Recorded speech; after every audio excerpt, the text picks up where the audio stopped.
Have you ever stopped to wonder what really makes a con artist tick? And here's the more uncomfortable question. Why do we fall for them? Okay, let's dive right in, because we are about to pull back the curtain on the absolutely fascinating world of confidence games. And this isn't just about crime. It's really a deep dive into the mechanics of deception and, well, our own human vulnerabilities. This quote from David Maurer, wow, it just gets right to the heart of it, doesn't it? It's a fascinating and, frankly, a pretty uncomfortable idea. He studied these master criminals, and what he realized was that the victim is, in a way, a willing participant. We don't get forced, we go along with it because we want to believe the story they're selling. And yeah, that leads us right to the biggest question of all. Why? Why on earth are we so willing to believe, to give our trust, to help write the story that's going to be our own undoing? To answer that, we really need to understand the game from the inside out. All right, so let's start with the absolute basics. What exactly are we talking about when we say confidence game? It's so important to get this straight. This has nothing to do with brute force. It's an exercise in something way, way more subtle. I mean, the name really says it all, right? The whole goal is to gain your confidence. A con artist's entire operation is built on soft skills: persuasion, empathy, building rapport. The crime only works if the victim willingly, even eagerly, hands over their cash, completely convinced they're making a brilliant move. So you can think of every con as a kind of psychological drama with two main characters. On one side, you have the predator, that's the con artist. And on the other, you have the target, often called the mark. And as we're going to see, that mark could be any one of us. And this contrast you see here, this is what makes the whole thing so potent. On the con artist side, psychologists often point to something called the dark triad. Basically a charming person with no empathy, a huge ego, and a completely cynical, manipulative view of the world.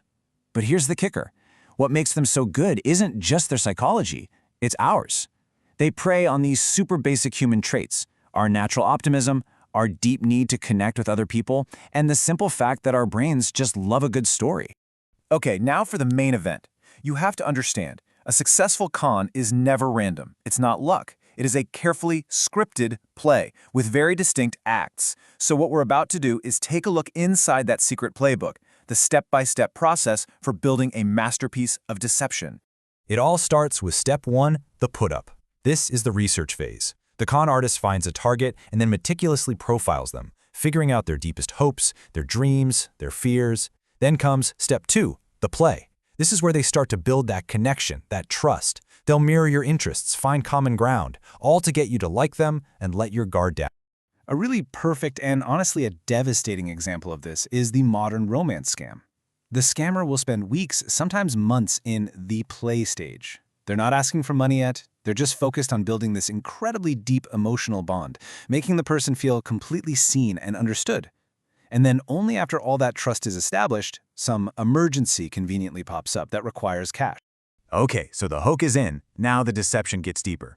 Step three is the rope. This is where the mark gets pulled further and further into the scheme. Step four is the tail. This is the big story itself, the pitch that sounds almost too good to be true. And then, to really sell it, you have step five, the convincer, where the con artist offers up some kind of proof to make the whole fantasy feel completely real. For a classic tale, you can't get better than Victor Lustig. This is a guy who famously sold the Eiffel Tower twice. He pitched this thing he called a money machine. Literally, a box he claimed could duplicate $100 bills. Now, it sounds absurd, right? But the story was just so irresistible, it tapped so perfectly into people's greed, that they were desperate for it to be true. And finally, we get to the end game. Step 6, the touch, is the moment of truth, when the money changes hands. But it's not over. Step 7, the blow-off, is a crucial move. This is how the con artist makes sure the victim stays quiet.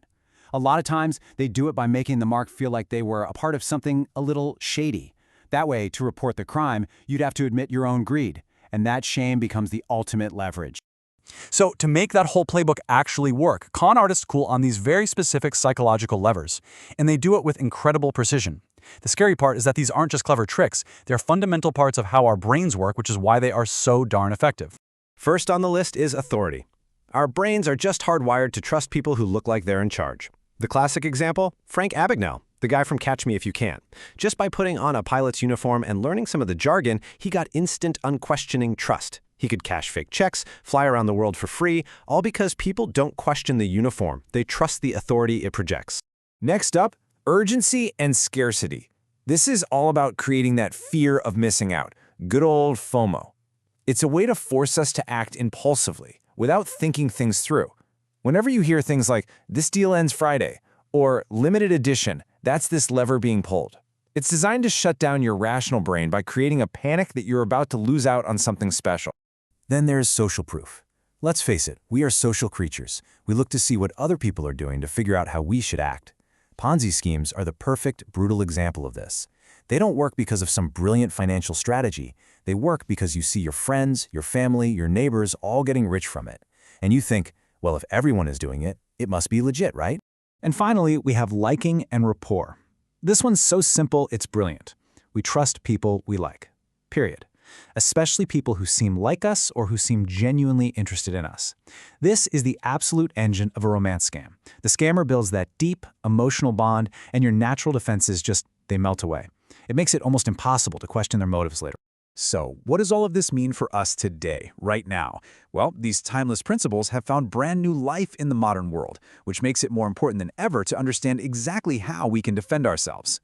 You know, a lot of experts are calling this the golden age of the grift. And when you think about it, it makes sense. Technology gives scammers this incredible scale and anonymity they never had before. At the very same time, a decline in real investigative journalism means these fraudsters are operating with a lot less fear of being exposed. It's a true perfect storm. And the way these things can escalate, it's breathtaking. Take the mortgage fraudster Matthew Cox. His very first fraud was tiny. He used whiteout to hide a late payment to get a $3,500 loan. But once he saw that it worked, that small success just spiraled into massive schemes worth over $500,000. But here's the fascinating twist. The con artist's greatest strength is very often their biggest weakness. That same psychology, that narcissistic belief that they're smarter than everyone else, that they're untouchable, it almost always leads to arrogance and recklessness. They stay in the game too long, they take one too many risks, and that overconfidence is the very thing that brings them down. So if there's one crucial thing to take away from all of this, it's this. Awareness is your single best defense, period. Understanding these psychological levers, recognizing the stages of the playbook, and just being honest with yourself about your own vulnerabilities, that is what gives you the power to see the game for what it is. So, as we wrap this up, I'll leave you with one final thought. We live in a world that is just constantly bombarding us with compelling stories, from advertisers, from politicians, from our own social circles. The question to ask yourself is, what stories are you allowing yourself to believe? And more importantly, why?